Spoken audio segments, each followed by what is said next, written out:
Alors, bonjour à tous. Nous allons débuter, même si les gens continuent à se joindre à nous pour respecter nos, nos échéanciers. Donc, bienvenue à la conférence l'UQAM au cœur de la mission universitaire du CCS-MTL, une activité qui marque le lancement de la mission, de la semaine de la mission universitaire du CIUS du Centre-Sud de l'île de Montréal. Alors, mon nom est Geneviève Barry. Je suis coordonnatrice à la recherche, au développement et au transfert de connaissances à la direction de l'enseignement universitaire et de la recherche du CIUS du Centre-Sud. C'est moi qui agirai comme maître de cérémonie pour la durée de l'activité. D'abord, merci d'avoir répondu à l'appel et d'être présente et présent pour cette activité qui illustre notre engagement commun envers la santé et le bien-être de nos communautés. C'est un réel plaisir de débuter la semaine avec cette activité qui, sans aucun doute, sera très intéressante. Alors, avant de commencer, voici quelques informations pratiques concernant le déroulement de la conférence. Le webinaire durera 1h45 sans pause. Si vous avez des questions d'ordre technique au cours de la rencontre, vous pouvez communiquer via le clavardage avec mes deux collègues Ariane et Châtel. Je dis clavardage, mais ça s'appelle chat, je pense, en bas d'écran. Ariane et Châtel étant les responsables de la technique pour la présentation. Et je vous rappelle également que la rencontre est enregistrée. À la fin de la présentation, nous ouvrirons une période de questions. Vous pouvez les inscrire dans la question Q et R, questions et réponses, en bas de l'écran, tout au long de la rencontre, mais l'ensemble des questions seront traitées à la fin du webinaire.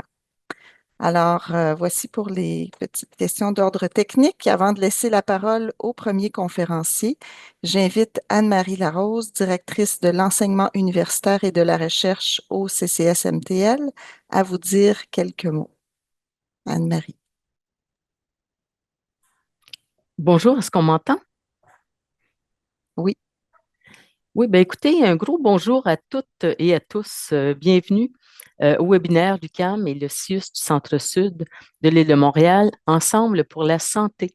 C'est un véritable honneur de vous retrouver aujourd'hui pour lancer officiellement la semaine de la mission universitaire, un moment essentiel pour célébrer et surtout renforcer notre engagement envers l'enseignement, l'innovation, la recherche et le bien-être de nos populations. Pour moi, c'est une première édition et je ressens une grande fébrilité à l'idée de découvrir avec vous cette programmation aussi variée et enrichissante. Cette semaine représente une occasion unique de plonger dans nos différentes expertises en recherche et d'en apprendre davantage sur l'enseignement ainsi que sur les équipes qui sont dévouées dans notre direction. À la direction de l'enseignement universitaire et de la recherche, qu'on appelle plus simplement l'ADER, nous sommes fiers d'allier savoir et pratique pour améliorer continuellement la qualité et l'efficacité des soins que nous offrons aux populations desservies par notre CIUS. L'ADER se compose de 5 désignations universitaires et de 3 centres de recherche où œuvrent plus de 500 chercheurs ou près de 500 chercheurs passionnés et engagés à faire avancer les connaissances dans leurs domaines respectifs. Elle comprend aussi des équipes dédiées à l'enseignement clinique et médical, l'expérience stagiaire, les bibliothèques, l'unité d'évaluation des technologies et des modes d'intervention, l'équipe de valorisation et le bureau d'évaluation des projets de recherche. L'ensemble de ces équipes permet de faire vivre les différentes dimensions de la mission universitaire en favorisant l'innovation et l'excellence académique. Nous avons eu le privilège de collaborer étroitement avec l'UQAM pour organiser ce webinaire. L'UQAM est un partenaire de longue date. Notre synergie avec l'UQAM est naturelle. Elle est avant tout nécessaire et cruciale pour relever les défis contemporains dans le domaine de la santé et des services sociaux. Ensemble, nous facilitons l'accès à des stages cliniques enrichissants et soutenons des projets de recherche novateurs tout en générant des données probantes qui guident nos décisions cliniques et organisationnelles. Ce webinaire vous offrira un aperçu éclairant de la vision de l'UQAM en matière de santé, ainsi que des initiatives qui renforcent nos liens et enrichissent nos pratiques.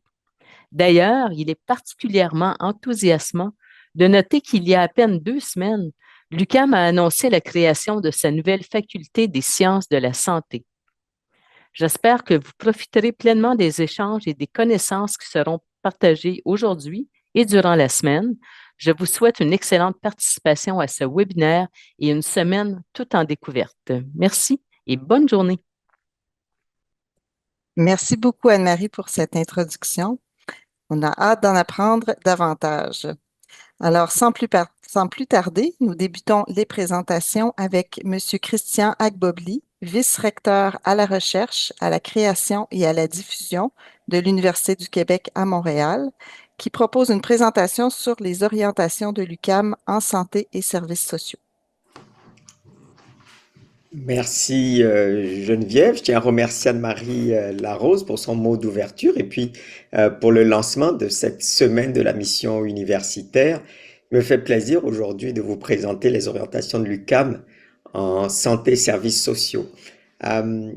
Peut-être un mot sur la collaboration entre le CIUS du Centre-Sud de l'île de Montréal et l'UQAM. La collaboration entre le CIUS du Centre-Sud de l'île de Montréal et l'UQAM est une histoire de longue date qui a été réitérée en 2020 lors de la signature du nouveau contrat d'affiliation lié à la réorganisation du réseau en 2015.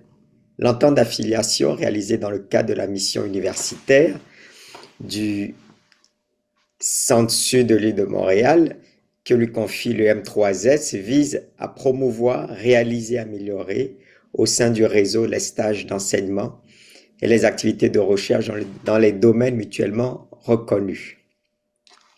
Nous avons aujourd'hui 39 de nos professeurs qui sont membres, chercheuses et chercheurs au sein des différents instituts universitaires, centres affiliés universitaires et centres de recherche financés par le FRQ du CIUS du Centre-Sud de l'île de Montréal. Vous rencontrerez 2 d'entre eux dans le dernier bloc de cette activité. Globalement, plus de 200 professeurs investis dans des domaines de recherche tels que psychologie, biologie moléculaire et cellulaire, kinésiologie, ostéopathie, sexologie, travail social, biochimie et neurosciences sont à l'œuvre à l'UQAM. Une quarantaine de programmes d'études aux 3 cycles liés à la santé et aux services sociaux, voire plus de 80 si nous ajoutons les programmes affiliés, dont 11 donnent accès à des professions réglementées. Soulignons que les 2 nouveaux micro-programmes en ostéopathie qui ont été créés récemment. Rappelons aussi que l'UQAM a été pionnière dans le développement en milieu universitaire de nombreux domaines et champs d'études, dont celui de la sexologie, et elle innovera encore. Plus de 30 unités de recherche actives dans le domaine, autant sciences humaines et sociales par exemple, la chaire de recherche sur la réduction des inégalités sociales en santé, qu'en sciences de la santé, au domaine médical, avec entre autres, nous avons vous en avez sûrement entendu parler, le Centre d'excellence en recherche sur les maladies orphelines, Fondation Courtois, le CERMO-FC. Mentionnons également l'Institut Santé-Société, qui regroupe 134 membres et un pôle de recherche partenariale en santé mentale, qui regroupe 80 membres. Le pôle aussi de la santé mentale de l'UQAM se donne pour mission de stimuler la recherche partenariale en adoptant une approche inclusive et écosystémique autour des enjeux de prévention, d'intervention, de traitement et d'accès équitable aux soins, tout en favorisant le partage de connaissances et la participation sociale. De nombreux partenariats aux échelles québécoises, canadiennes et internationales, grâce à l'appui de ses facultés et de ses nombreux services. J'invoque entre autres le service aux collectivités de l'UQAM, unique au Québec, qui a pour mission de démocratiser le savoir universitaire auprès de groupes qui n'en avaient pas traditionnellement accès, comme les organismes communautaires. Le service aux collectivités, par exemple, depuis 2019, a une entente de partenariat avec la Fondation Lucie et André Chagnon qui permet de soutenir des projets et des expériences d'engagement communautaire d'étudiantes et d'étudiants de l'UQAM. Des ententes d'affiliation avec le CIUS du centre-sud de l'île de Montréal et le CIUS du centre-ouest de l'île de Montréal également. Un financement de la recherche en santé de près de 16 millions en 2022-2023. Voilà sommairement, si je peux dire, plusieurs des éléments qui vous permettent de comprendre le rôle et l'action de l'UQAM en bref. En même temps, comme vous le savez, le Québec fait face à des besoins criants et urgents en matière de santé et services sociaux. Les médias nous en parlent au quotidien, pénurie de personnel, vieillissement de la population, départ à la retraite de médecins et j'en passe.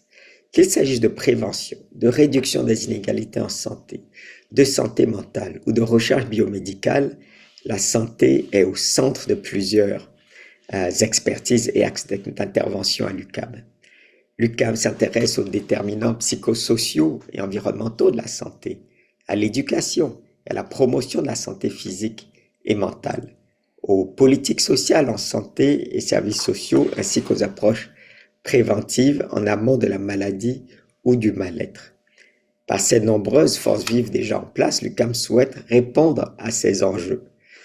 Anne-Marie Larose l'a mentionné tantôt, le 1er novembre dernier, le recteur Stéphane Pallage a fait l'annonce de la création de la faculté des sciences de la santé de l'UQAM.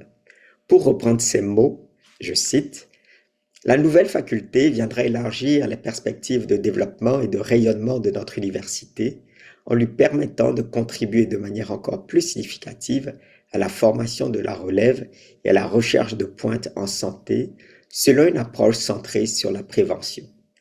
Et elle compte le faire de la manière qui la caractérise depuis plus de 55 ans, inclusive, globale, collaborative, accessible, brisant les hégémonies disciplinaires. » Alors, avec cette nouvelle faculté, l'UQAM souhaite former de futurs professionnels et professionnels en santé et services sociaux dans les nouveaux métiers et les nouvelles professions en santé. Pour combler le manque d'effectifs et pallier le vieillissement de la population québécoise qui risque de compromettre l'offre de services essentiels. En transformant les approches, l'UQAM compte être cette actrice de changement pour le bien commun.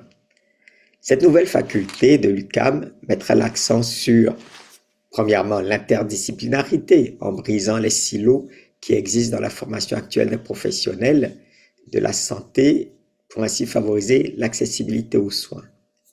Ensuite, sur la santé globale, mentale, physique, sociale, en accordant autant d'importance à la prévention qu'au traitement et à l'incidence de l'environnement sur la santé. Sur les problématiques vécues dans sa collectivité par une approche humaine auprès des clientèles défavorisées et marginalisées, dont en zone urbaine, par exemple les soins à domicile ou le soutien à l'itinérance.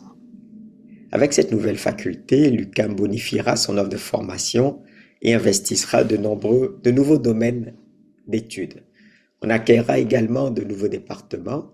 L'UQAM formera de nouvelles recrues dans un contexte stimulant pour les personnes étudiantes. L'UQAM deviendra un carrefour d'échange pour l'ensemble de ses unités pédagogiques ayant un intérêt pour les sciences de la santé et les services sociaux. L'UQAM, par le biais de cette nouvelle faculté des sciences de la santé, stimulera la recherche dans ces secteurs. Sera ainsi un véhicule par lequel elle fédérera ses réponses aux besoins urgents et criants du Québec en santé et services sociaux.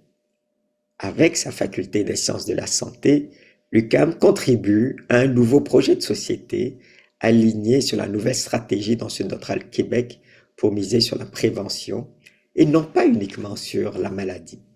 Le ministre de la Santé, Christian Dubé, ainsi que la ministre responsable des aînés et ministre déléguée à la Santé, Sonia Bélanger, en ont fait l'annonce le 1er novembre dernier à l'occasion du colloque « Une nouvelle vision de la santé » afin d'agir davantage en amont pour alléger la pression sur les services de santé et sociaux. Je vous remercie. Merci, Monsieur Agbobli, pour cette présentation fort intéressante. Euh, Ça met bien la table pour le démarrage de ce webinaire. J'invite à présent Nathalie Dupont, directrice adjointe enseignement, bibliothèque et UETMI à la direction enseignement universitaire du CIUS, à prendre la parole afin d'introduire les deux prochaines interventions. Bonjour, merci Geneviève. Vous m'entendez bien? Oui. Parfait. Merci beaucoup à tous d'être là. C'est un plaisir de vous accueillir pour les deux prochaines conférences qui vont être dédiées à l'enseignement pour mettre en lumière, entre autres, l'importance de toute la collaboration entre notre CIUS et l'UQAM, l'Université du Québec à Montréal.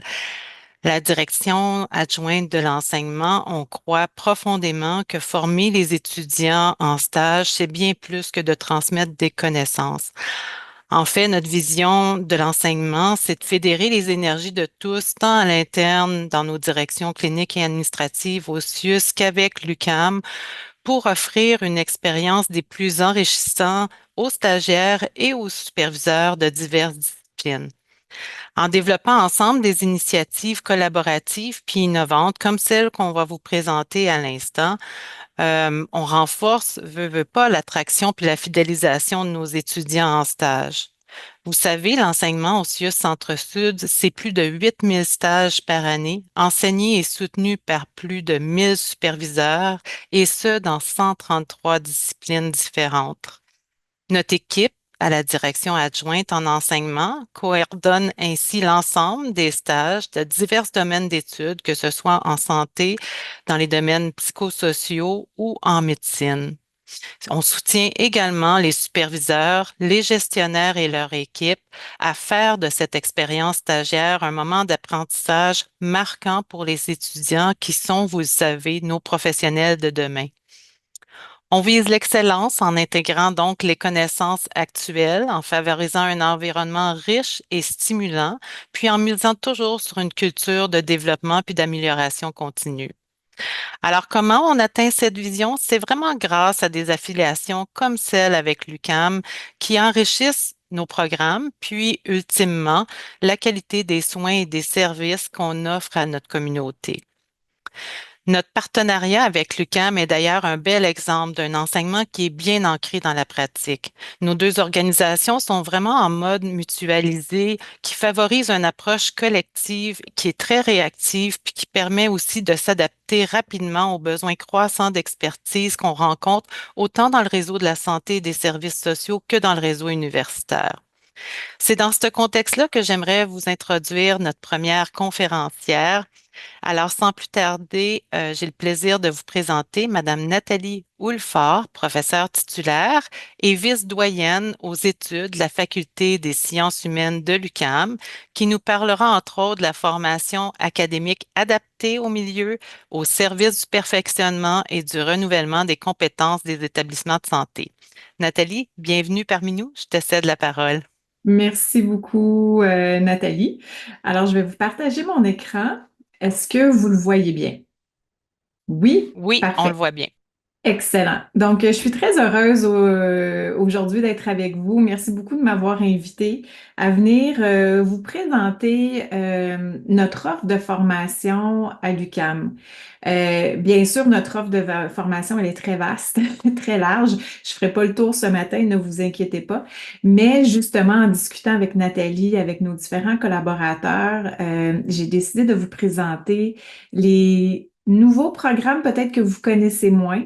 Et également, les programmes, on voulait mettre de l'avant les programmes qui ont été reconfigurés ou pensés en collaboration avec les acteurs du milieu. Donc, vous connaissez bien nos programmes plus classiques ou traditionnels comme la psychologie, travail social, sexologie, donc ces professionnels-là que nous formons et que vous recevez chez vous. Donc là, je vais aller un peu une tangente un peu à gauche pour vous présenter des possibilités de formation peut-être qui s'offrent à vous également.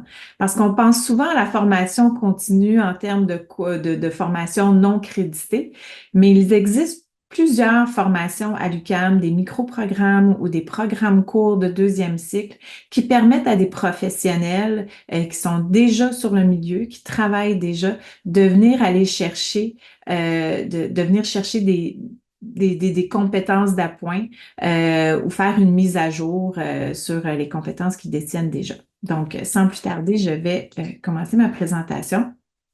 Donc, évidemment, la relation d'aide, hein. Je pense que c'est un grand créneau dans lequel on est présent là, dans les CCCIUS du Québec. J'aimerais dans un premier temps vous présenter notre nouveau diplôme d'études supérieures approfondies, donc un DESA en art-thérapie et qui va ouvrir à l'automne 2025. Donc, on va recevoir des admissions et des futurs des étudiants dès l'automne 2025. Donc, ce DESA va évidemment être offert à nos étudiants qui sont déjà au doctorat en psychologie, donc notre PsyD clinique et notre PhD double profil. Ils pourront aller chercher une concentration en art-thérapie. Mais ce qu'il faut savoir, c'est que les professionnels qui sont déjà dans le milieu, donc les professionnels qui ont accès au permis de psychothérapeute, donc les psychologues déjà pratiquants, les sexologues, travailleurs sociaux, infirmières, infirmiers, criminologues, conseillers, conseillères d'orientation du Québec et j'en passe. Donc, les gens qui peuvent avoir accès au permis de psychothérapeute pourront venir faire un DESA à l'UQAM en art-thérapie. Vous savez, l'art-thérapie, c'est une pratique qui existe depuis très longtemps, mais dont la formation était difficilement accessible pour toutes sortes de raisons. L'UQAM innove encore une fois en offrant ce DESA. C'est un parcours de 24 crédits, donc qui peut se faire facilement là, par les professionnels qui sont déjà en pratique et qui vous permettront d'avoir accès à être membre de l'Association des arts thérapeutes et de pouvoir pratiquer ce type de thérapie qui peut être très utile quand on pense à travailler avec des enfants ou avec des personnes, enfants ou adultes, dont la langue première n'est pas le français ou qui ont des difficultés au niveau de partager verbalement là, finalement leur ressenti. Donc ça, c'est une nouvelle formation que nous allons offrir dès l'automne 2025. Maintenant, je vous amène ici dans nos micro-programmes et DESS. Je tenais vraiment à vous parler de ces programmes puisqu'ils ont été réfléchis avec vous en discutant avec les acteurs du terrain et en identifiant les lacunes qu'il y avait ou le besoin d'aller chercher un petit plus dans nos formations. Certains de ces programmes ont été pensés en fonction du besoin du milieu d'avoir davantage d'ARH, donc d'agents de relations humaines. On sait que les personnes qui occupent ces postes-là sont souvent des bacheliers, des bachelières de psychologie ou d'autres programmes et qui viennent agir vraiment en première ligne auprès des différents acteurs du milieu. On sait qu'il y a 80% des ARH qui sont employés par les hôpitaux, les services et soins de santé ambulatoires, services d'assistance sociale et les centres, évidemment, là, intégrés de santé et services sociaux. Donc, après un bac, on est en mesure d'avoir un poste d'ARH.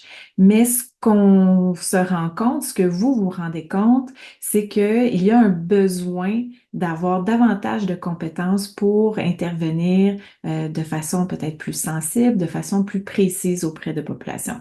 Donc, en fonction de nos échanges avec vous, nous avons ensemble développé différents programmes. Donc, si je commence, pardon, par le micro-programme de deuxième cycle sur les symptômes comportementaux dans les troubles neurocognitifs, qui va être ouvert dès l'automne 2025. Donc, c'est vraiment, ce programme-là vise à fournir une formation pratique sur les symptômes comportementaux et psychologiques liés finalement là, aux troubles neurocognitifs. Donc, on va venir former la personne à faire leur évaluation, identifier les facteurs de risque et également venir leur donner des outils pour intervenir là, lorsque c'est possible de le faire. Donc, c'est un micro-programme de 2e cycle. C'est court, il y a 2 cours à suivre et un stage. Donc, ça aussi, ça va être intéressant parce qu'il va y avoir de nouveaux stagiaires qui vont venir dans votre milieu de travail et qui vont pouvoir être formés, là, je veux dire, à aider et à mieux comprendre cette population-là.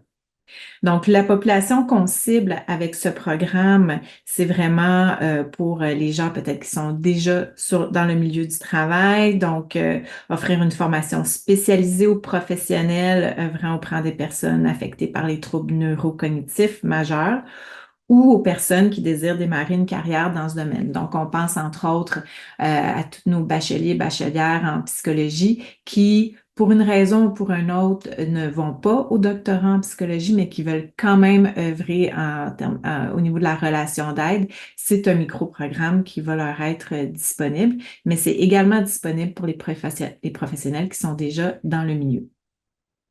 Ensuite, un peu dans la même lignée, je vous présente un nouveau micro-programme de 1er cycle en gérontologie sociale. Donc, ce micro-programme, c'est vraiment le fruit d'un effort de reconfiguration de notre offre en gérontologie sociale. Donc, c'est un micro-programme de 1er cycle. Donc, c'est 5 cours.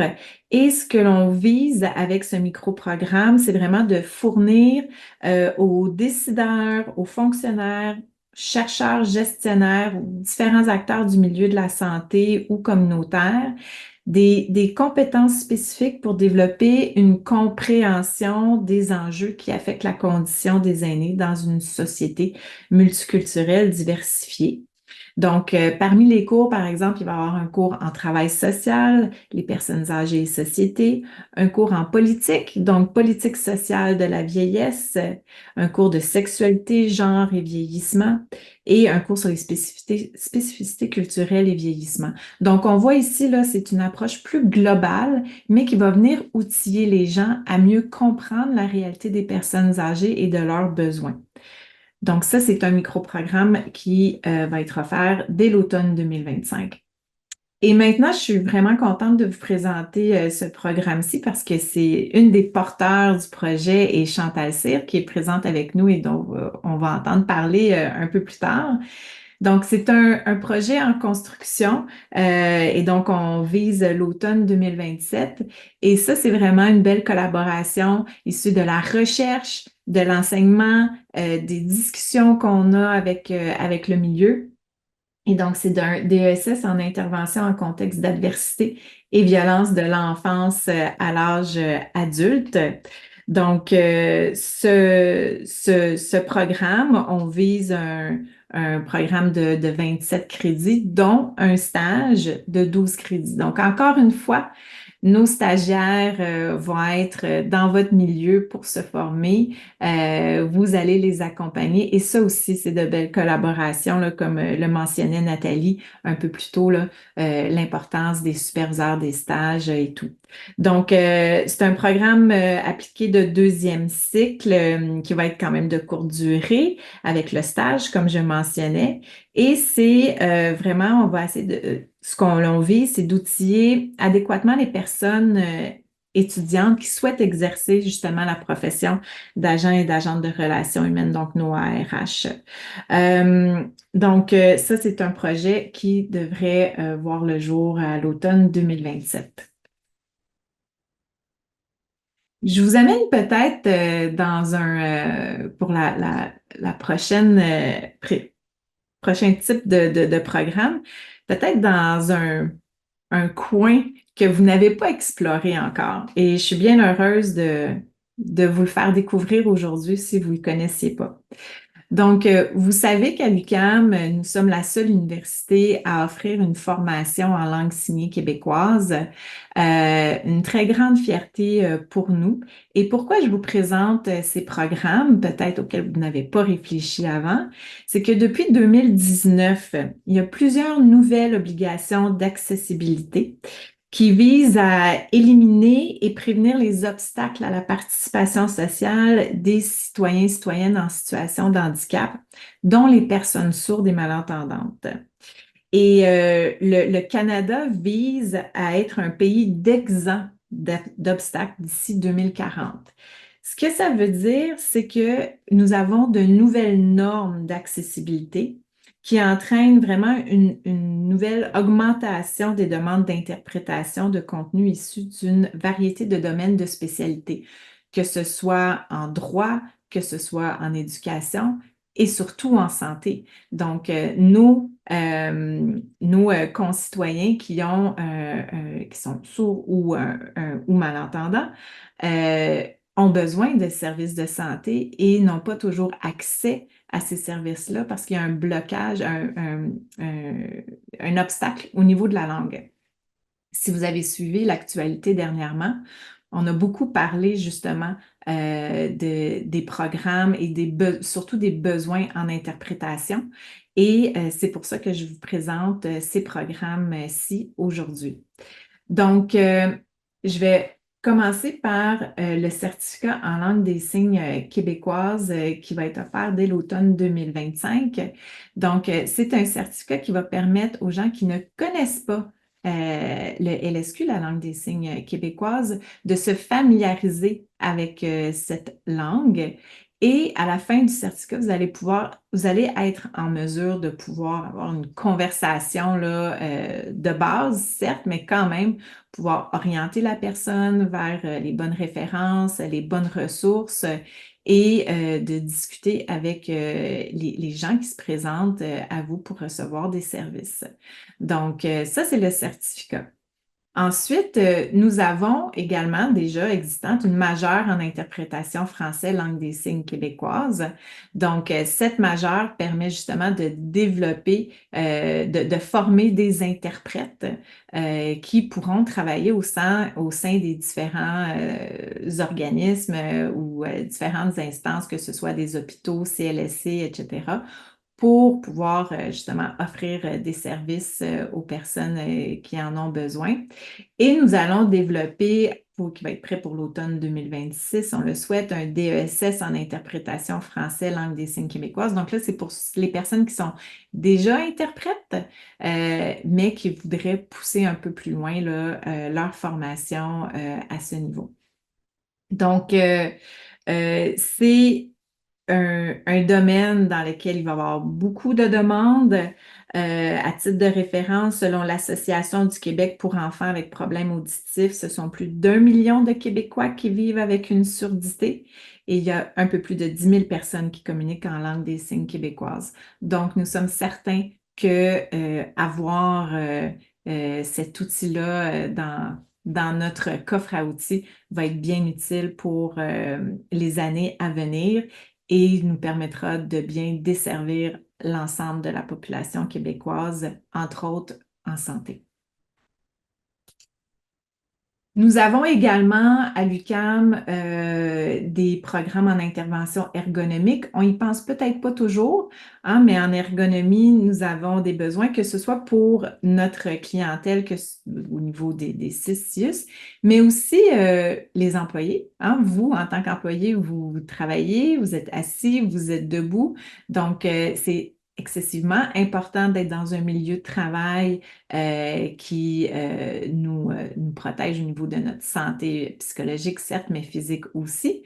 Donc, nous formons des ergonomes. Il y a des stagiaires qui sont également disponibles pour venir faire des interventions auprès de vos différents établissements. Ce que je voulais vous dire également, c'est que nous avons, dans l'optique de justement de s'assurer que notre formation réponde bien à vos besoins, répondre aux besoins aussi de connaissances de nos étudiants.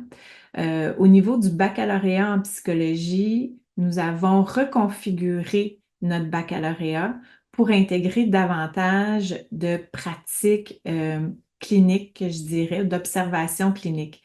Donc, nous avons développé depuis quelques années, mais plus spécifiquement cette année, un nouveau cours qui porte au niveau du bac sur l'observation. Donc, les étudiants sont invités à se joindre à un milieu pour faire de l'observation clinique, l'observation d'intervention, du moins. Nous avons une vingtaine d'étudiants cette année qui se sont inscrits à ce cours. C'est un format plus atelier. Également, c'est Chantal Cyr qui a été chargée de ce projet-là cette année. Et donc, nous avons une vingtaine d'étudiants qui sont dans vos milieux, la DPJ, entre autres, pour venir observer les pratiques d'intervention qui se font. Donc, encore une fois, le l'UQAM les CIS et CIS collaborent ensemble pour former nos futurs intervenants. Donc, nous avons également d'autres programmes en développement, peut-être auxquels on pense peut-être moins quand on parle de santé et services sociaux, mais en gestion, évidemment, en tous les aspects de gestion de la santé, c'est quelque chose sur lequel on travaille beaucoup. Et évidemment, l'intervenant précédent a parlé de notre nouvelle faculté en sciences de la santé. Donc, ça aussi, ça va pouvoir contribuer à peindre un peu l'horizon dans lequel l'UQAM et les CIS et CIUS travaillent ensemble. Donc, quelques dates à retenir, hein. Il y a beaucoup de nouveautés qui s'en viennent à l'UQAM. Vous les avez ici.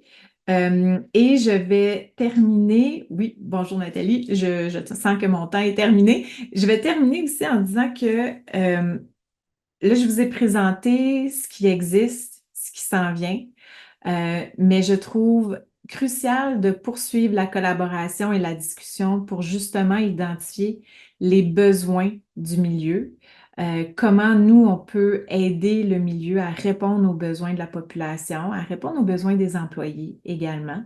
Et cette collaboration, cette discussion-là est essentielle pour nous, l'UQAM, pour être à jour dans nos formations, de reconfigurer nos offres de formation, mais également pour vous, pour qu'on puisse ensemble travailler à répondre aux besoins.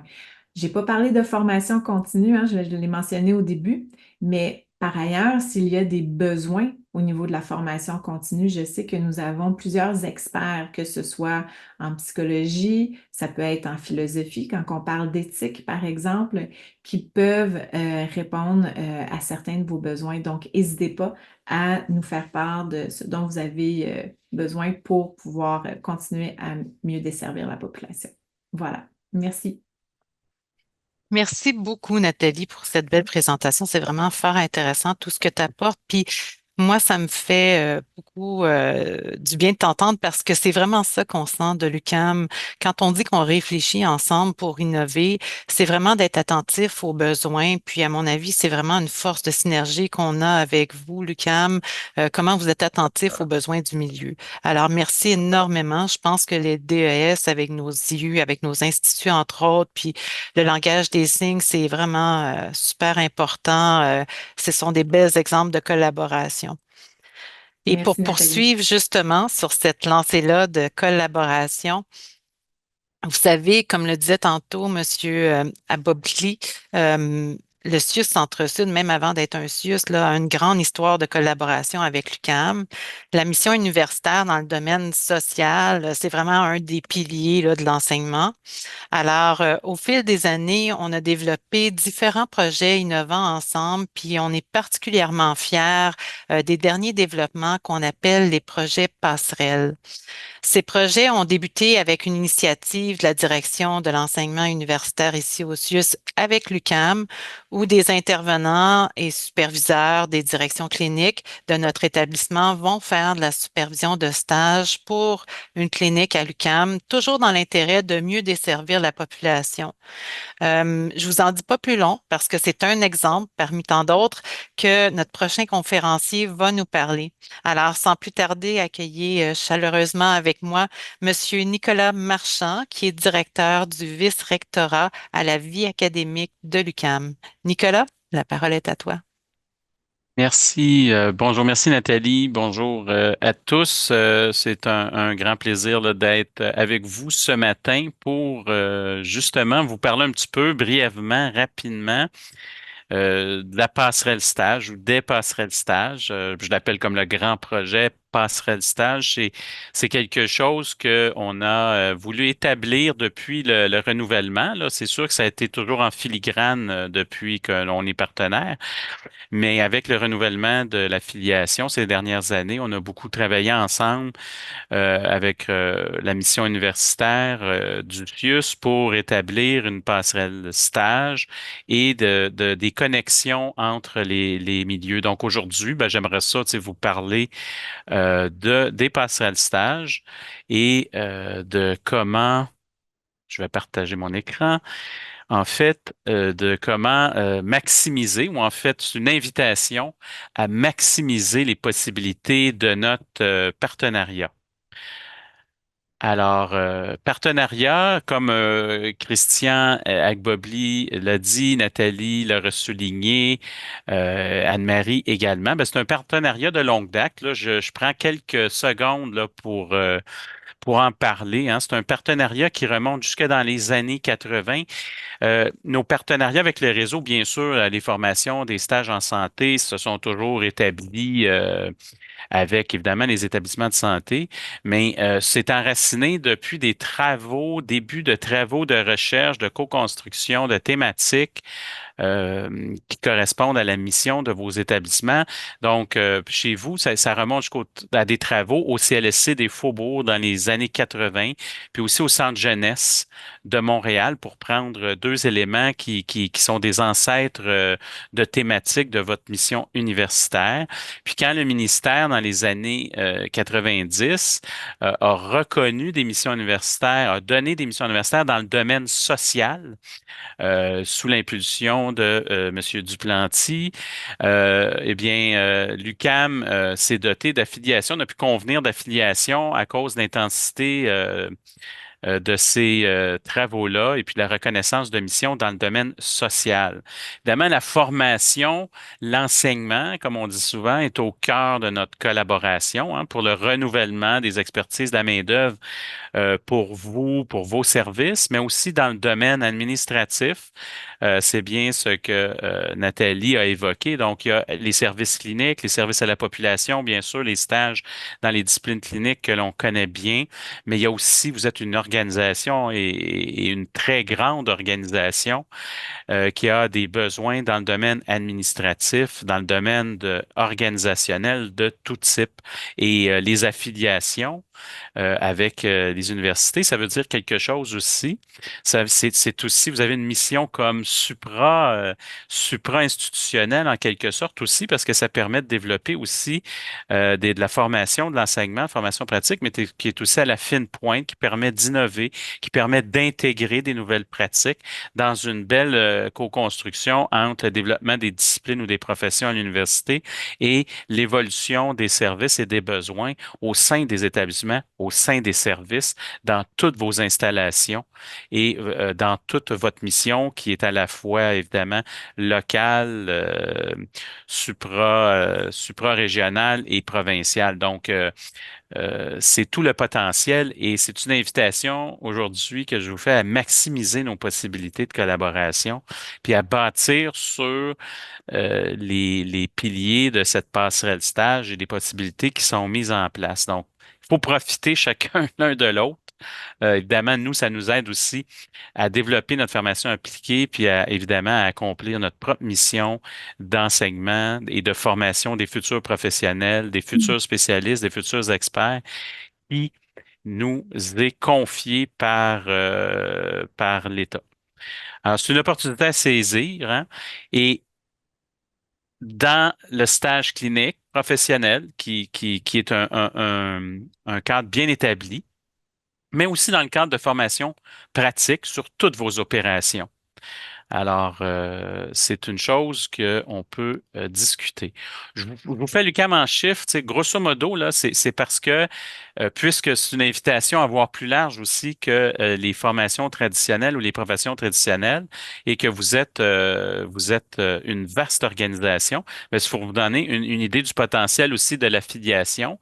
Alors, vous connaissez notre volume d'étudiants.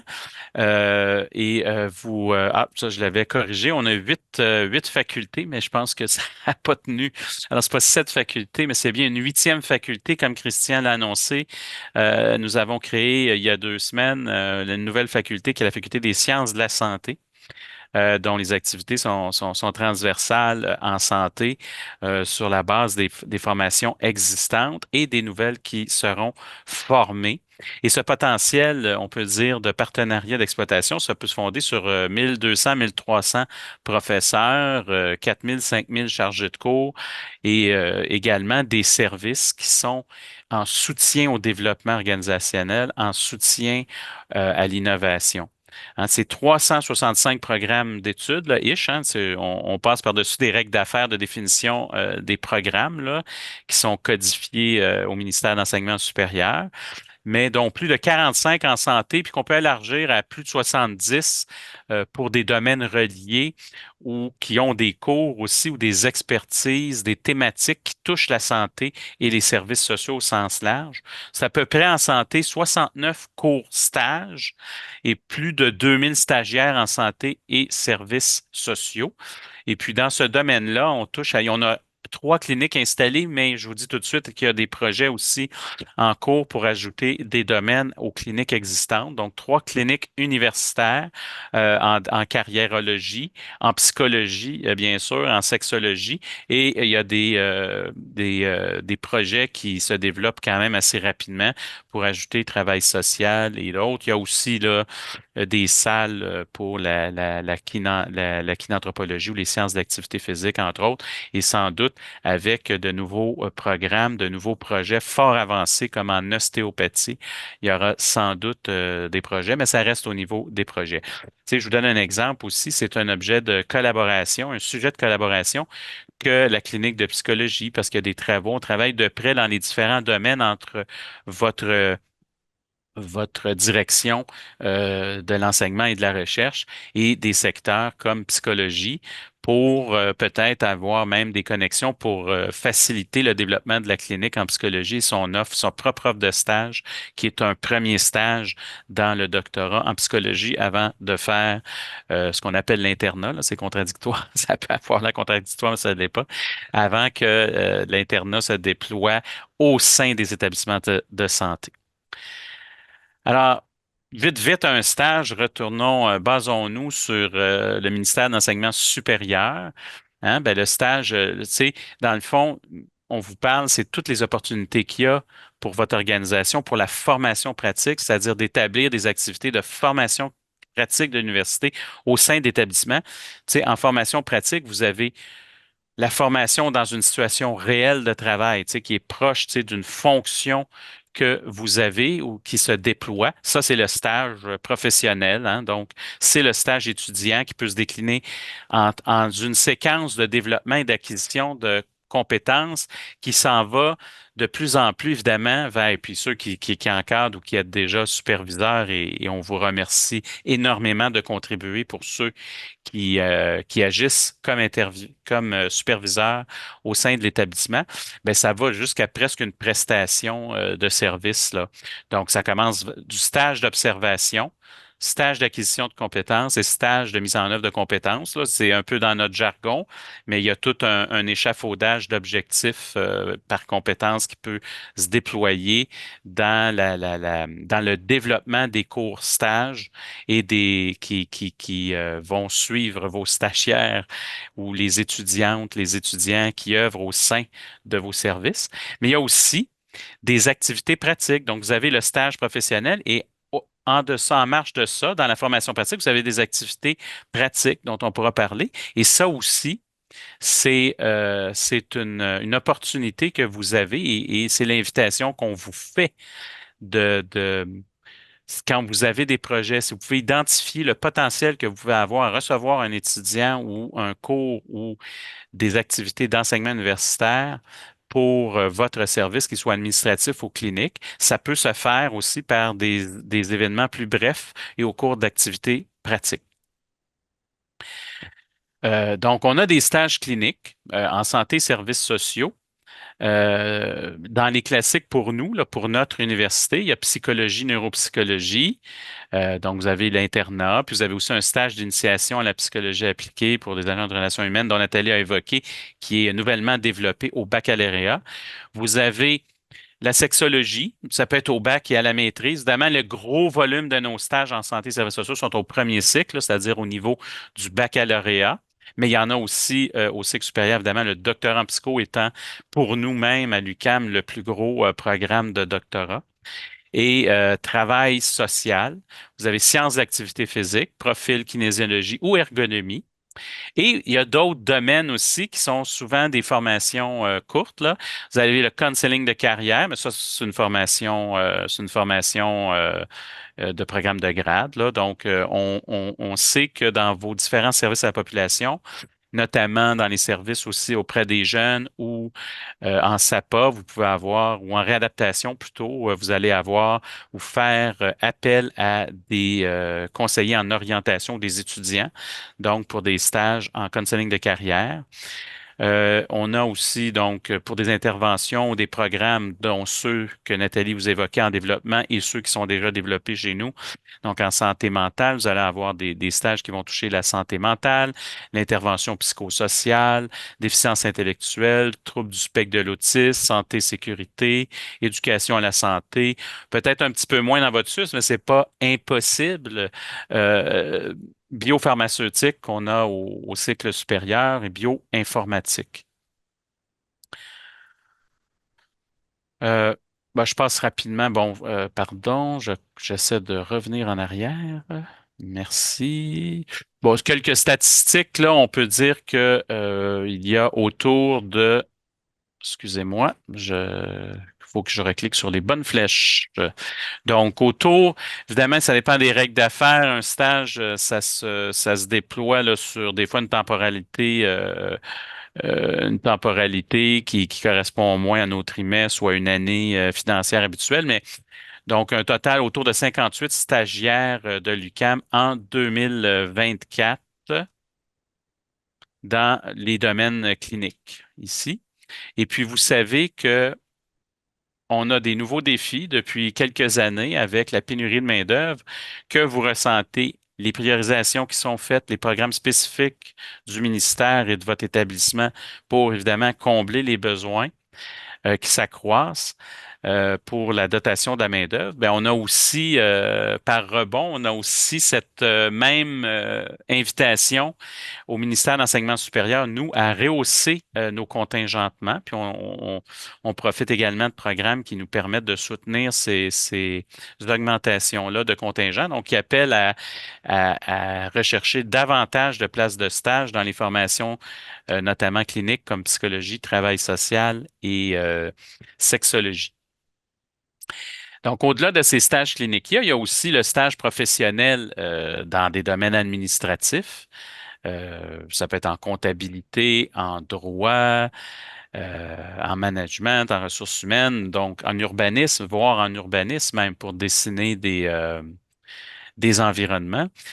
Et vous avez aussi, ce que j'évoquais tout à l'heure, des activités de formation pratique, là. Donc, on a vu un peu le stage. Qu'est-ce que ça peut être? Bien, l'activité pratique, on a notre petite définition. Tu sais, ça peut être des activités éducatives qui ne sont pas réalisées à l'intérieur d'une fonction de travail, dont l'objectif est de permettre à l'étudiant d'accéder à un milieu et d'y vivre des expériences spécifiques au milieu en lien avec les objectifs d'une formation. Ça peut être plein de choses. Ça peut être des activités d'observation. Ça peut être des projets de travaux d'équipe. Ça peut être des projets de maîtrise ou de doctorat. Et ça, c'est une invitation aussi à penser quand vous avez peut-être un besoin qui demande de l'attention, qui demande une recherche, qui demande une analyse. Vous pouvez même penser à confier ou à voir s'il n'y aurait pas de l'intérêt pour un projet de maîtrise ou de doctorat Il va y avoir aussi des stages de recherche qui permettent de réaliser des analyses, des examens, des études. Donc, les possibilités sont grandes. Et vous, nous aussi, on a un intérêt. Donc, si vous avez des intérêts spécifiques que vous voulez manifester également, ben, on peut avoir, vous pouvez participer, faire des conférences dans différents domaines à l'intérieur de cours pour illustrer le domaine, votre expertise, ce qui se fait dans les établissements de santé. Donc, on a établi justement ensemble votre direction a pu préparer sur la base des programmes à l'UQAM d'essayer de dégager des thématiques puis de faciliter chez nous euh, le contact avec différents domaines, à différents représentants dans vos services administratifs, en communication marketing, les domaines qu'on a identifiés, communication marketing, comptabilité, en plus de ceux qu'on a nommés dans le domaine clinique, droit, gestion de projet, gestion de services alimentaires, gestion des opérations, informatique évidemment et technologie de l'information, les TI, ingénierie, intelligence et gestion de données, management, ressources humaines, stratégie, responsabilité sociale et environnement, urbaniste et immobilier, communication, marketing, évaluation de programmes, de projets et de services. Donc, les possibilités sont grandes. Nous avons maintenant un outil, une passerelle qui nous permet chez nous et il faut la diffuser de notre côté chez nous, la faire connaître pour pouvoir, dans le fond, faciliter le déploiement de stages ou d'activités pratiques au sein de votre établissement. Et de votre côté, ben, si vous rencontrez dans le déploiement de vos activités des besoins ou des opportunités d'ajouter une activité de formation et qui peut permettre la co-construction et le développement de votre service également en même temps que former euh, au haut niveau des futurs experts, des futurs spécialistes, des futurs intervenants au sein de votre établissement ou dans le milieu de la santé, ben, vous pouvez profiter également de cette passerelle qui est établie. Alors, ben, c'est ça les domaines que je vous représentais justement rapidement. Et évidemment, il y en a d'autres. C'est un peu une illustration des domaines qui est une conjonction entre vos propres services administratifs et nos programmes. Alors, si jamais vous voulez, vous avez une idée qui n'est pas déjà préétablie, qui n'est pas une passerelle déjà faite, vous avez un projet, une idée, un besoin, ben, vous pouvez toujours contacter évidemment votre direction qui pourra contacter ou nous contacter aussi également. Et ça, c'est l'autre volet de la passerelle, c'est qu'on est toujours disponible pour travailler des projets et pour vous recevoir des opportunités pour développer des activités d'enseignement au sein de votre établissement. Un grand merci et encore une fois, c'est un grand plaisir de pouvoir présenter ce volet de notre partenariat et vous inviter toujours à maximiser les possibilités. Merci beaucoup. Mais je remercie Nathalie Dupont là, pour l'animation de cette partie, ainsi que M. Nicolas Marchand là, de nous avoir accompagnés dans la découverte de l'univers des stages à l'UQAM et au CCSMTL et dans la place qu'occupe l'UQAM là, dans ce volet de nos activités. C'était très riche. La prochaine section, la présentation, dernière section, sera animée par Maryse Guindon, directrice adjointe Recherche, Développement et Transfert de connaissances à la Direction Enseignement universitaire et Recherche du CIUS, Centre-Sud. Maryse, la parole est à toi. Oui, merci. Merci beaucoup, Geneviève. Bien, bonjour à tous. Merci pour la belle occasion que vous m'offrez d'aborder les liens de collaboration et de partenariat fort entre le CIUS et l'UQAM. Tout d'abord, je vais faire un petit aveu, hein. J'ai une affection particulière pour l'UQAM. Je suis une des 308 000 personnes formées par l'UQAM où j'ai étudié il y a quelques années à peine dans le cadre du programme de maîtrise en sociologie. Alors, je suis très contente de partager là, cette activité avec mes collègues de l'UQAM. Il y a beaucoup de liens qui nous unissent, le CIUS, avec l'UQAM. Tout d'abord, j'aimerais parler du territoire que nous partageons, que nous avons en commun. Au cœur du centre-ville Notre territoire est un territoire de transit pour plusieurs centaines de milliers de personnes qui s'y déplacent quotidiennement. Notre territoire est également un territoire où cohabitent des populations étudiantes, résidentes, des travailleurs, mais aussi des populations qui vivent à la marge, aux prises avec des problématiques importantes d'itinérance, de santé mentale, de consommation. Tout ça sur un fond de crise importante du logement. Alors, autre lien entre l'UQAM et le CIUS du Centre-Sud, c'est cette conviction que la recherche est un pilier important pour améliorer la compréhension que nous avons des enjeux auxquels est confrontée notre société, pour améliorer nos pratiques, pour développer des programmes de santé et de services sociaux qui répondent aux défis, pour influencer les politiques publiques, pour accompagner les personnes qui fréquentent nos services vers de meilleures conditions de santé et de bien-être. La contribution de notre partenaire l'UQAM est importante. Prenons par exemple les travaux en gériatrie de Mylène Aubertin-Leheudre sur le déconditionnement des personnes âgées. Rappelez-vous de l'impact du confinement sur la population âgée lors de la pandémie. En jeunesse, les enjeux d'attachement, les travaux de Chantal Cyr qu'on va voir tout à l'heure, ou la grande contribution de Nathalie Houlfard sur le transfert des connaissances. En dépendance, les pratiques sexuelles de certaines personnes consommatrices qui proviennent de la communauté LGBTQ. En itinérance, je me rappelle des travaux du CRI, les collaborations en itinérance, le rôle de l'UQAM dans le développement de l'expertise du CREMIS, reconnu dans l'ensemble du réseau.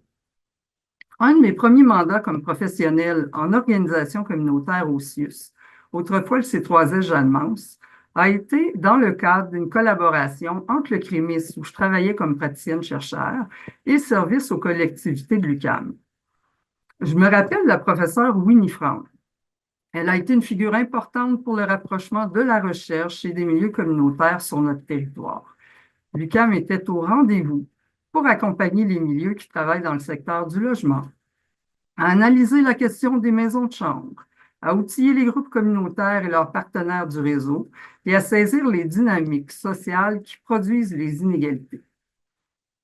Poursuivant, ou mieux dit, s'inscrivant dans cette belle tradition de collaboration et de partenariat, nous vous présenterons dans le cadre de cette section 2 membres de la communauté de la recherche de l'UQAM. Ils aborderont pour nous 2 questions qui mettent en évidence la contribution de la recherche au développement des pratiques dans le réseau.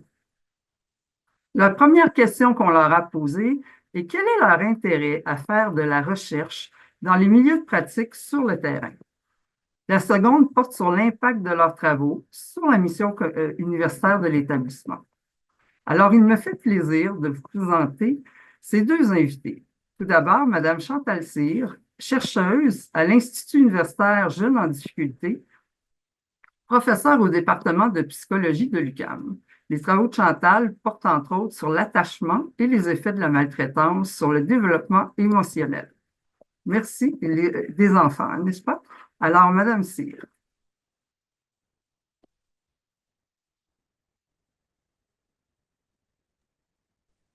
Bonjour, je ne sais pas si on me voit. Ah oui, bonjour, ça va bien. Je vais partager ma présentation.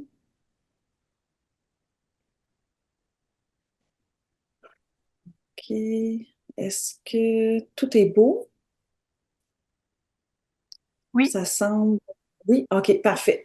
Donc, merci beaucoup pour cette belle introduction là. Effectivement, en fait, j'arrive ici ce matin devant vous avec beaucoup de fierté pour vous présenter mes travaux de recherche puis comment ils ont contribué et contribuent encore là, à la mission universitaire du CIUS Centre-Sud. Beaucoup de fierté parce que ça fait depuis 20 ans que je suis en collaboration, que je collabore avec le CIUS. Et donc, je pense qu'on a réalisé de belles choses et qui percolent de plus en plus là, à divers niveaux. Donc, très contente de vous présenter ça ce matin. Donc, effectivement, la première question qu'on nous a demandé, c'est quel est mon intérêt à travailler dans un établissement de santé tel le CIUS? Je dirais d'abord, avec le type de travaux que je mène, c'est l'impact de la recherche que je peux mener qui a des retombées à fort impact social. Donc, je m'explique un peu plus. Avec le CIUS, travailler avec eux, ça me permet de développer des connaissances comme chercheur qui sont pratiques. Pratiques dans le sens qui répondent à la fois aux besoins spécifiques des familles. Dans mon cas, je travaille beaucoup avec les populations de parents qui sont signalés là, à la direction de la protection de la jeunesse avec leurs enfants. Donc, ça me permet de bien répondre à leurs besoins spécifiques, mais aussi à ceux des intervenants qui leur viennent en aide. Et donc, depuis 20 ans là, environ, je travaille avec la clinique externe du service spécialisé d'évaluation d'intervention auprès des petits et leurs parents. En d'autres mots, la clinique d'évaluation des capacités parentales. Donc, le signalement est reçu, il est évalué et on procède dans bien des cas à une évaluation des capacités des parents et j'ai travaillé depuis longtemps avec cette équipe-là. Et je travaille aussi davantage de plus en plus à l'application des mesures, c'est-à-dire qu'une fois que on détermine que les familles ont des services à recevoir, des services sont offerts là, dans en réadaptation dans la communauté ou encore dans qui est plus troisième ligne, mais aussi dans les services de proximité famille, enfants, jeunesse, qui est plus première ligne. Donc, on travaille aussi avec ces milieux-là pour permettre qu'ils offrent une offre de service finalement qui inclut ce que nous avons développé, l'intervention relationnelle, mais qu'on a développé beaucoup avec eux et qui viennent donc répondre aux besoins des familles. Donc, tous ces travaux-là, essentiellement, avec le temps, ont permis de co-construire là, des protocoles d'évaluation des capacités parentales, ont permis aussi de construire, de développer une intervention qui est fondée sur l'attachement puis qui répond de façon plus spécifique aux besoins des parents et de leurs enfants.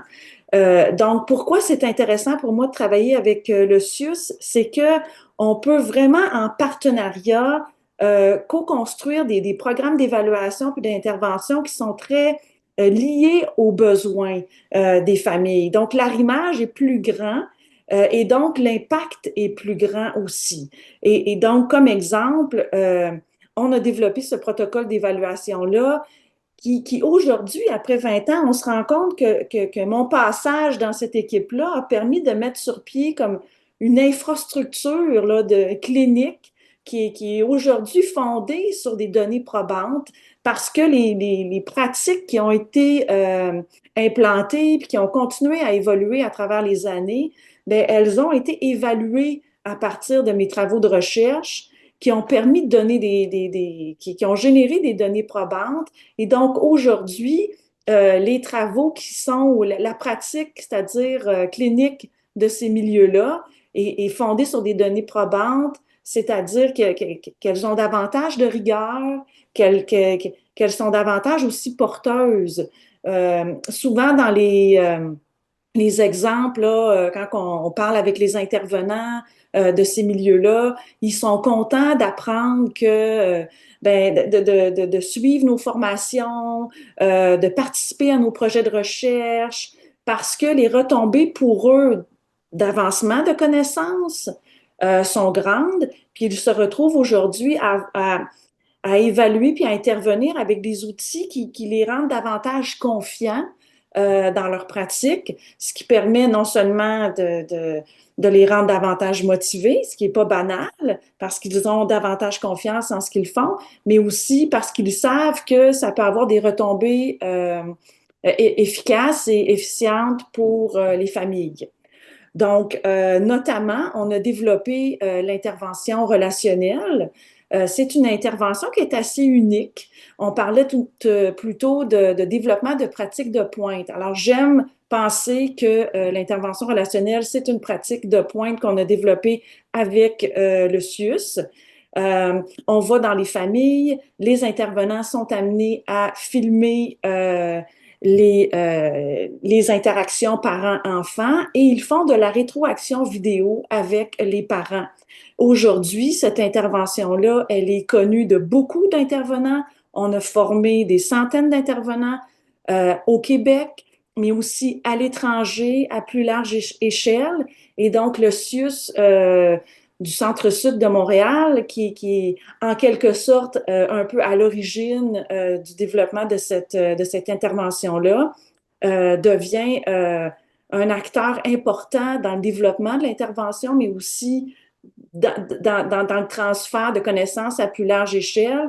Et donc, ça rend à la fois nous de beaucoup de fierté, mais aussi les intervenants eux-mêmes, qui sont très fiers là, d'avoir développé cette pratique-là, puis de continuer à la pratiquer. Donc, ça m'amène aussi, donc non seulement on a des travaux qui peuvent avoir un impact social important directement auprès des familles, mais aussi nos travaux permettent une amélioration des pratiques professionnelles. À travers toutes ces années-là, on a avec eux pu construire des formations qui viennent répondre à leurs besoins. Par exemple, des formations sur la théorie de l'attachement, sur l'intervention relationnelle dont je viens de parler. On a mis sur pied une communauté de pratique sur l'attachement et l'intervention relationnelle pour offrir un soutien clinique aux intervenants. Donc, notre partenariat, ça permet ça aussi. Ça permet de développer des pratiques de pointe, mais ça permet aussi de les soutenir à travers le temps. Juste pour vous donner un exemple, cette communauté de pratique-là, maintenant, on l'offre à raison de 2 fois par mois. C'est 2 avant-midi par mois. Au début, on avait une quinzaine de participants par rencontre, 1 fois par mois. Maintenant, 2 fois par mois, on est rendu à peu près à une trentaine d'intervenants qui gratuitement se joignent à nos rencontres en ligne pendant lesquelles on vient soutenir leur pratique.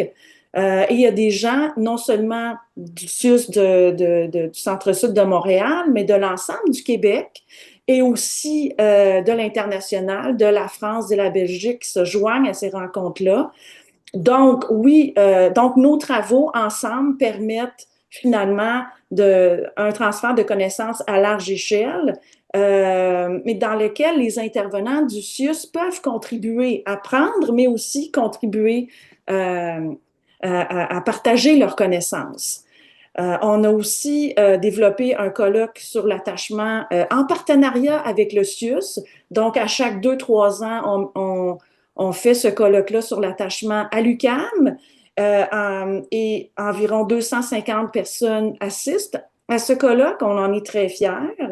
Le partenariat avec le CIUS, non seulement aussi à travers toutes ces activités-là, permet une plus grande visibilité de nos travaux, mais également de ceux du CIUS.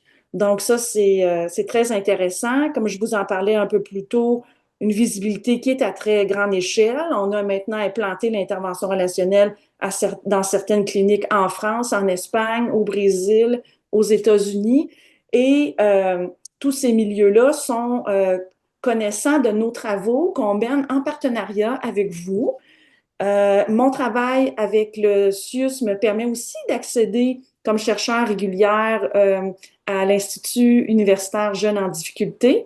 Ce centre de recherche-là inclut plusieurs acteurs qui sont importants pour la réalisation de nos travaux de recherche, qui contribuent à l'implantation puis à leur visibilité. Et notamment, je participe comme membre au comité éthique de la recherche à l'IUJD. Et dans ce sens-là, mais ça contribue à améliorer la rigueur et la qualité des travaux qui sont réalisés. Dans la deuxième question qu'on s'est fait demander, mais en quoi nos recherches ont des retombées sur la mission universitaire de l'établissement? J'en ai déjà un peu parlé, mais je pense qu'ensemble, tous mes travaux de recherche que je mène en collaboration avec le CIUS, mais ça permet de développer au final un enseignement qui est très structurant. Notamment, on a développé des formations académiques et pratiques de pointe, à la fois pour les intervenants en poste quand on vient leur offrir des formations ou encore quand on vient les soutenir, mais aussi pour ceux de la relève, c'est-à-dire les étudiants qui sont futurs psychologues ou futurs agents de relations humaines et ceux aussi qui sont déjà en poste, qui voudraient venir parfaire leurs connaissances. On a parlé un petit peu plus tôt, je vais résumer ça quand même assez rapidement parce que mes collègues en ont parlé un peu plus tôt. Donc, on a des doctorants, par exemple, sous ma supervision, des postdoctorants sous ma supervision qui viennent contribuer à l'amélioration des pratiques professionnelles du CIUS par l'entremise des stages qu'ils reçoivent au CIUS, offerts, supervisés par vos professionnels dans le milieu. Mais je pense que, tu sais, les connaissances deviennent un peu... les connaissances de nos doctorants sous ma supervision, par exemple, viennent contribuer à votre milieu, mais votre milieu vient aussi contribuer au développement de connaissances de nos stagiaires. Donc, c'est vraiment un partenariat qui est donnant-donnant. Ensuite de ça, j'agis comme consultante aussi clinico-scientifique dans certaines équipes, par exemple à l'évaluation des capacités parentales. Et avec la chef de service, en partenariat, on a fait des formations ensemble, on a fait du transfert de connaissances à des personnes en France pour qu'eux puissent développer une infrastructure, par exemple, similaire à celle qui a été mise sur pied à la clinique d'évaluation des capacités parentales au CIUS. Récemment, avec cette même personne qui est Valérie de Huit-Rasseneur, on a fait une présentation ensemble par l'entremise d'un centre de formation là, en France qui a rejoint des personnes, mon Dieu, autour de 600 personnes dans un webinaire, qui a rejoint des personnes en France, en Belgique. Dans toute la grande francophonie, là, il y avait des gens de la Guadeloupe, de la Tunisie, etc. Donc, on augmente notre visibilité quand on travaille ensemble. Et Nathalie Houlfort en a parlé un peu plus tôt. On a développé dans notre cursus là, de bac en psychologie un stage d'initiation à la pratique pour les futurs agents de relations humaines. 15 bacheliers de l'UQAM sont actuellement supervisés par votre CIUS. Et je pense que la collaboration que j'ai développée et la confiance qu'on a développée mutuelle là, ensemble n'aurait pas pu, s'il n'y avait pas eu cette collaboration-là déjà existante, puis la confiance qu'on a développée, je pense que ce stage-là n'aurait pas pu avoir autant d'impact. J'aimerais souligner le travail de Mylène Urbain-Dumoulin qui s'est impliquée de votre milieu, là, qui s'est impliqué dans la réalisation de ce stage. J'en suis vraiment très fière et j'aimerais vraiment qu'on puisse continuer là, ce beau travail-là. Je pense que c'est donnant-donnant. On permet à nos étudiants de venir développer leurs connaissances, mais ces connaissances-là, c'est important quand elles sont arrimées avec les besoins du milieu et je pense que ce partenariat-là répond vraiment à ces besoins-là. On sait que les besoins de personnel et d'intervenants sont quand même assez grands dans vos milieux. Et à venir, ben, il y aura plus tard, en 2027, comme Nathalie soulignait, un nouveau stage qu'on aimerait développer avec vous dans le cadre d'un DES sur l'intervention en contexte d'adversité et de violence. Et je vais m'arrêter sur ce point. Maryse, merci parce qu'on ne voit pas l'heure, là, donc merci beaucoup. Ah, je t'entends pas. OK, oui. Ça va, vous m'entendez? Oui. D'accord. Ben, merci Chantal, vraiment là, la contribution que tu apportes à nos travaux, non seulement en recherche à l'UJD, mais la formation des cliniciens.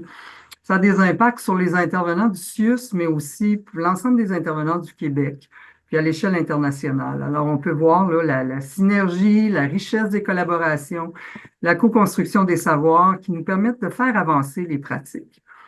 Donc, merci beaucoup.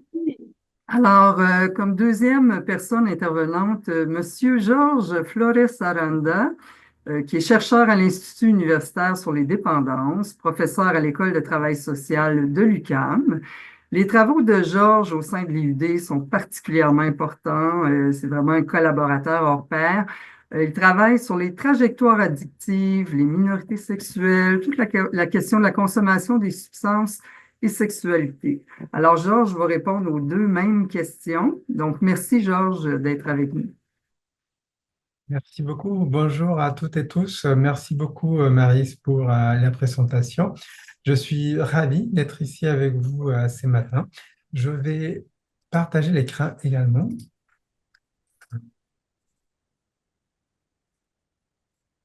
Voilà.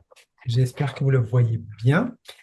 Je vais parler aujourd'hui de consommation de substances psychoactives parmi les personnes de la diversité sexuelle et la pluralité des genres et les liens entre la recherche et la pratique, notamment les liens avec le CIUS, Centre-Sud de l'île de Montréal.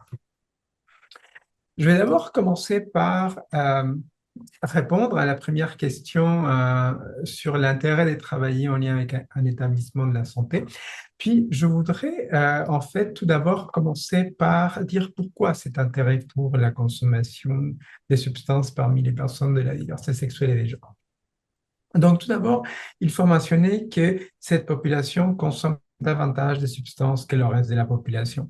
Dépendamment des substances, on peut dire que c'est environ 3 fois plus que le reste de la population. Il y a différentes études en fait qui se sont posées la question pourquoi les personnes de la diversité sexuelle et des genres consomment plus que le reste de la population.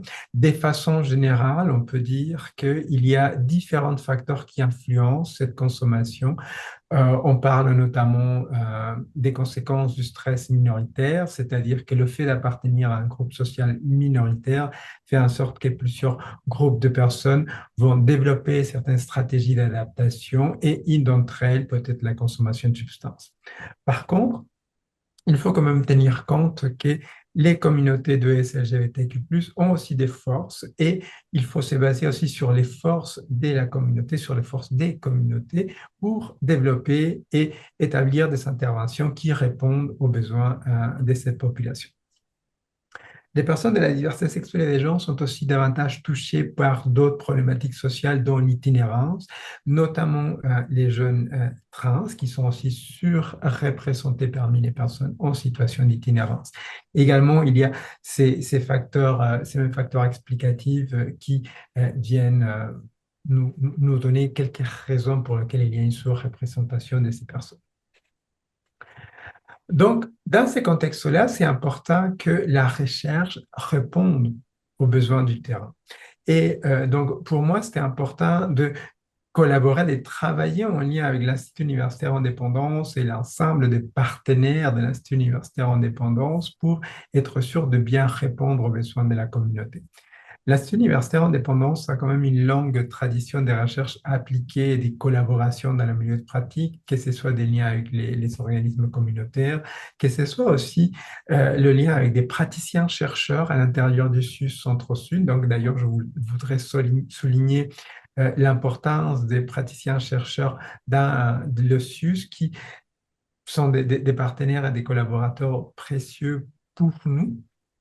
Et également, récemment aussi, l'Institut universitaire Indépendance a ce qu'on appelle des pairs chercheurs, donc des personnes avec un vécu expérientiel qui participent à des projets de recherche qui sont connus de l'ensemble des chercheurs de l'Institut universitaire Indépendance, qui peuvent aussi participer à différents projets qui sont menés par les chercheurs, chercheuses des l'IUD. Donc, dans ce contexte-là, c'est aussi important de sensibiliser la relève. Sensibiliser la relève donc des étudiants et étudiantes des cycles supérieurs, mais aussi des premiers cycles sur la question. Donc, c'est rare en fait qu'on parle de diversité sexuelle et des genres dans les différents programmes de formation. Et c'est un peu dommage dans le sens où, comme on le voit dans différentes études, c'est une population qui est touchée par différentes problématiques sociales. Donc, c'est important aussi de soulever ces éléments-là. Donc, en collaborant étroitement avec les personnes du terrain, on sensibilise aussi la relève, on sensibilise les personnes étudiantes à ces réalités et aux besoins d'intervention adaptées et également à la collaboration avec le milieu.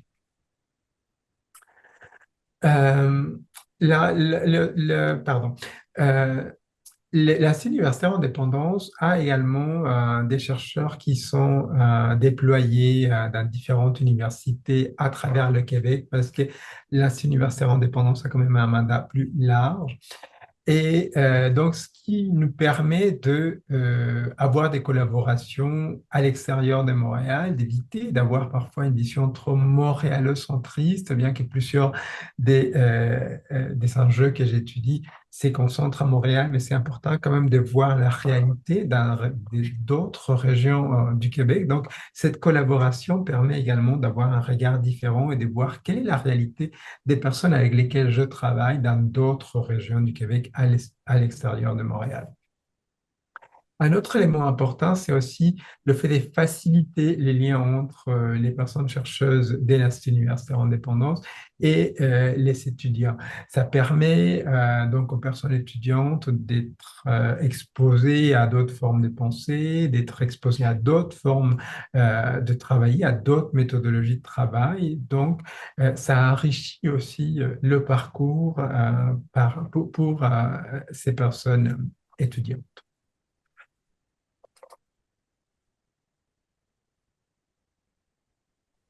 J'aimerais aborder quelques retombées donc des projets que je mène en collaboration avec différents partenaires et sur la mission universitaire d'un établissement de santé comme le CIUS Centre-Sud.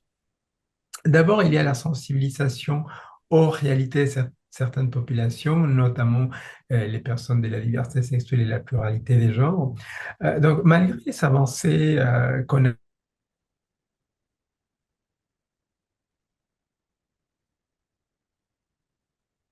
genre, il y a encore une certaine méconnaissance par rapport à cette population, par rapport aussi aux enjeux qu'elles peuvent vivre, par rapport aux besoins qu'elles peuvent avoir en termes d'intervention.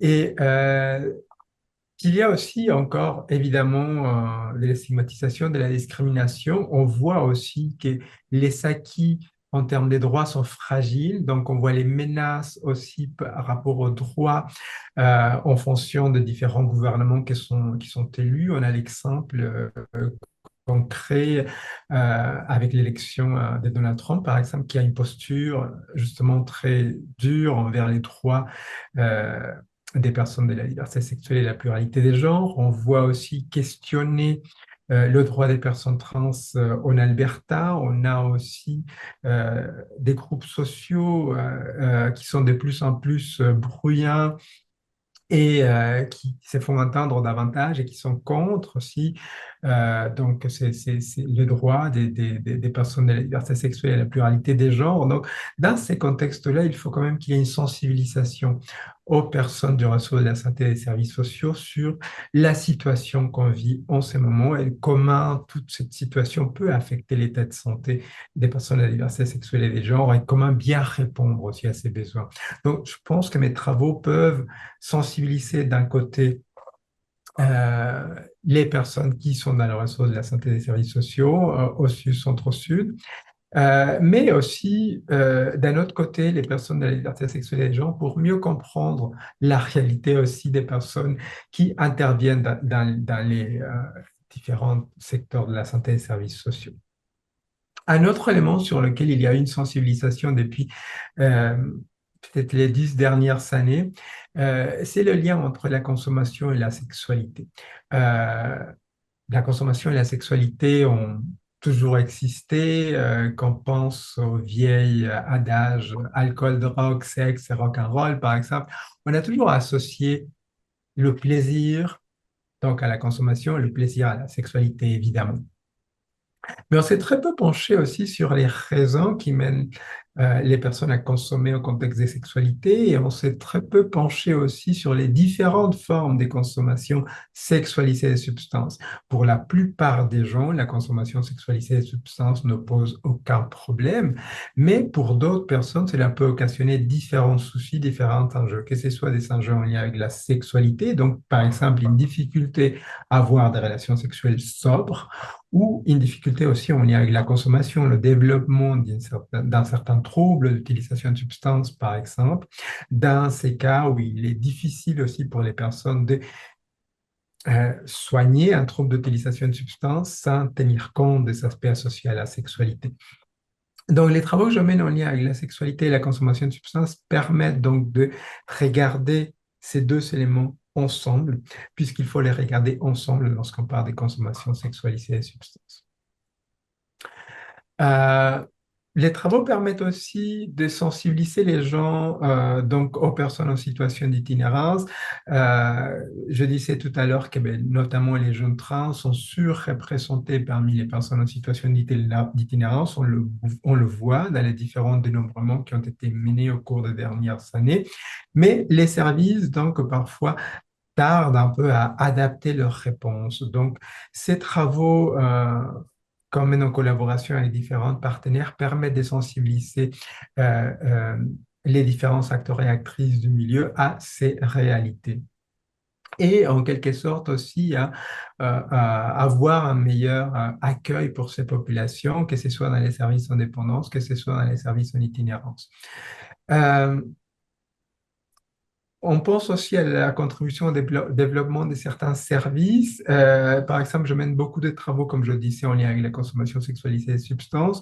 Et un exemple concret est, par exemple, un service qui s'est développé à l'intérieur du Centre de réadaptation en dépendance de Montréal, donc du Sud-Centre-Sud, où il y a un groupe ouvert, un groupe d'intervention ouvert en travail social pour des personnes qui ont une consommation sexualisée des substances. Donc, c'est un projet qui s'est construit à la suite d'un stage en travail social d'une étudiante, pas de l'UQAM, malheureusement, de l'Université de Montréal, mais qui était en contact avec différents partenaires donc du Sud-Centre-Sud. Un autre exemple concret est aussi la participation du Sud-Centre-Sud à différentes tables. Donc, par exemple, la table qui s'appelle le Cri des ralliements, qui est une initiative qui a été mise en place par des personnes qui avaient vécu des enjeux en lien avec leur consommation de méthamphétamine en contexte de sexualité et qui ont mis en place ces groupes de travail qui regroupent des cliniques médicales, des organismes communautaires, des chercheurs, et qui a inclus aussi des personnes du Centre-Sud de l'île de Montréal pour réfléchir à la meilleure façon de répondre aux besoins de cette communauté. Donc, on voit comment aussi les personnes du Centre-Sud s'impliquent autour de ces enjeux-là pour développer davantage des services. Donc, c'est quelque chose qui, en quelque sorte, est une retombée de l'ensemble des travaux qu'on mène depuis une dizaine d'années et pour lesquels je suis très content. Il y a un autre exemple concret, c'est les wet shelters ou les services d'hébergement où il y a une consommation, où on permet la consommation d'alcool de façon contrôlée. Il y a eu une mise en place des deux. Actuellement, il y a un seul qui reste, qui est celui de l'organisme Projet autochtone du Québec. Mais on voit aussi que justement la mise en place de ces services-là permet de sensibiliser les personnes sur le terrain à certaines réalités et permet également d'avoir des services très ancrés sur les besoins de la population. Avec un collègue avec qui je travaille fréquemment, Mathieu Goyer du département de sexologie de l'UQAM, il y a eu un projet qui s'appelle encore Canacoach, en fait, qui est une intervention en ligne pour des jeunes qui consomment du cannabis. Cette intervention vise à les accompagner dans leur consommation et à réduire les risques et les méfaits associés à cette consommation. Et justement, il y a des collaborations avec l'Institut universitaire en dépendance pour continuer à pérenniser ces services et à le développer pour que les jeunes puissent en bénéficier davantage. Donc voilà quelques exemples très rapides sur ces collaborations. On pourra éventuellement en discuter à la période des questions. Donc je vous remercie beaucoup pour votre attention. Un gros merci, Georges. Vraiment, merci beaucoup. On voit quand même qu'on a des chercheurs prolifiques, très impliqués dans nos milieux, impliqués dans la recherche, mais aussi impliqués avec les cliniciens dans des projets extrêmement concrets. Alors, merci pour vos travaux. Merci également pour votre apport au sein de l'IUJD et de l'IUD. Il y a plus de 30 ans, le Réseau de la santé et des services sociaux adoptait un cadre de référence Un cadre qui venait soutenir le développement de la recherche sociale dans les milieux de pratique. Si je parle de recherche sociale, c'est parce que les désignations de nos deux instituts desquels proviennent nos collègues sont désignées dans le domaine social. Alors, l'esprit du cadre de référence était de rapprocher les chercheurs du terrain pour que la recherche soit véritablement ancrée dans les milieux de pratique. Également, on souhaitait infuser une culture universitaire chez les intervenants et chez les cliniciens du réseau. Réfléchir, questionner sa pratique, s'appuyer sur des données produites par la recherche, développer un esprit critique sur lequel s'appuie le jugement professionnel. Voilà l'esprit dans lequel les idéateurs de la mission universitaire de nos établissements ont mis sur pied nos instituts universitaires. Alors, ce que je retiens des présentations de Chantal et de Georges va tout à fait dans le sens de notre mission universitaire. Sensibiliser les cliniciens et les communautés sur les réalités sociales et de santé, que ce soit en jeunesse, que ce soit dans le domaine de la dépendance. Favoriser la prise de parole des personnes concernées, qui est quand même un facteur extrêmement important pour le développement des savoirs. Apporter une contribution au développement des services. Développer des connaissances pratiques qui répondent aux besoins. Hein? C'est le vecteur, la tangente commune de tous les chercheurs dans nos instituts. Contribuer à former la relève. Vous savez, ces chercheurs, ces chercheuses, jeunes chercheuses qui trouvent les milieux intéressants dans notre réseau, qui souhaitent apporter leur contribution. Alors, on parle également dans les deux présentations de co-construction des savoirs. Les chercheurs des instituts s'inscrivent dans une perspective de non-hiérarchisation des savoirs. Donc, les personnes concernées, leur savoir est extrêmement important et le savoir expérientiel. On parle de partage de connaissances, on parle de participation sociale. Alors, vous savez, les défis sont nombreux, le contexte et la conjoncture sont difficiles, hein, je ne vous le cacherai pas. Les moyens sont limités, on pense à la pénurie de la main-d'œuvre, on pense au contexte financier.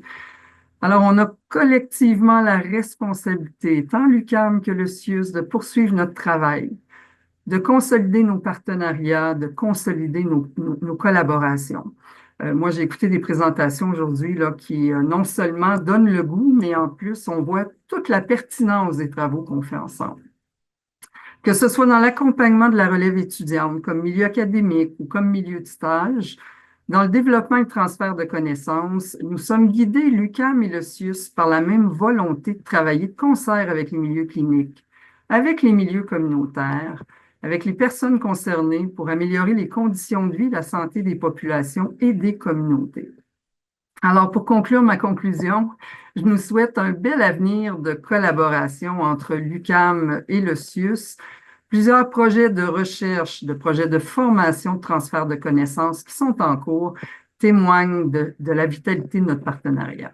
Alors, merci beaucoup et merci encore aux deux chercheurs pour votre contribution à la journée, l'activité de ce matin et à l'ensemble de nos travaux. Merci. Merci, Maryse, pour cette conclusion bien sentie.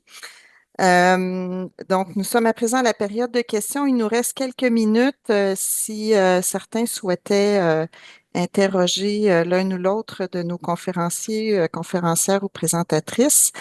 Vous pouvez les inscrire dans la dans la section Q et R en bas de l'écran. C'est toujours le moment de le faire, le temps de le faire. Alors, je vous laisse, si je me réfère à mes deux collègues, la technique, nous n'avions pas de reçu de questions pendant les présentations. Fait que je vous laisse 1 ou 2 minutes pour y réfléchir si jamais. Sinon, évidemment, il est toujours possible de nous transmettre des questions si jamais il y a des éléments qui ont suscité votre intérêt ou que vous souhaitiez poursuivre les échanges ou avoir des précisions sur certains éléments. Ce sera toujours possible de le faire.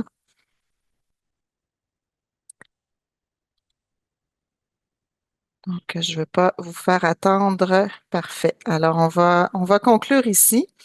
De toute façon, on est très près de l'heure. Là, on avait prévu terminer à 10h45. Ça vous donnera quelques minutes dans votre journée pour répondre à quelques courriels qui ne cessent toujours de rentrer.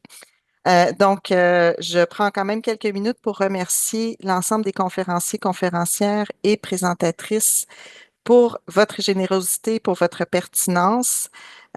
Vos interventions ont bien illustré les liens qu'entretiennent nos deux établissements, tant en recherche qu'en transfert et en mobilisation des connaissances, qu'en enseignement avec les stages et la formation continue ou la formation de la relève.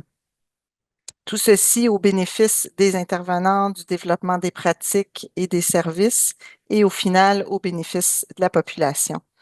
Donc, je remercie également le comité organisateur et logistique. Là, vous les voyez à l'écran, nos conférenciers, conférencières, le comité logistique qui est composé de représentants de l'UQAM et de la direction enseignement universitaire du CIUS. Et un merci encore une fois à vous qui avez pris quelques minutes ou quelques heures pour assister à ce webinaire. Avant de quitter, ce serait apprécié que chacun d'entre vous prenne quelques minutes pour répondre à un court sondage qui porte sur l'événement d'aujourd'hui. Alors, vous trouverez le lien dans le chat qui va être dans le clavardage pour aller répondre au sondage. En terminant, la mission universitaire ne fait que commencer. Alors, ne manquez pas le reste de la programmation qui est très riche, là. Elle s'étale jusqu'à vendredi cette semaine. Vous pouvez la consulter via le lien que nous partagerons dans le clavardage. Alors voilà, je vous souhaite à tous et toutes une belle semaine de la mission universitaire. Merci.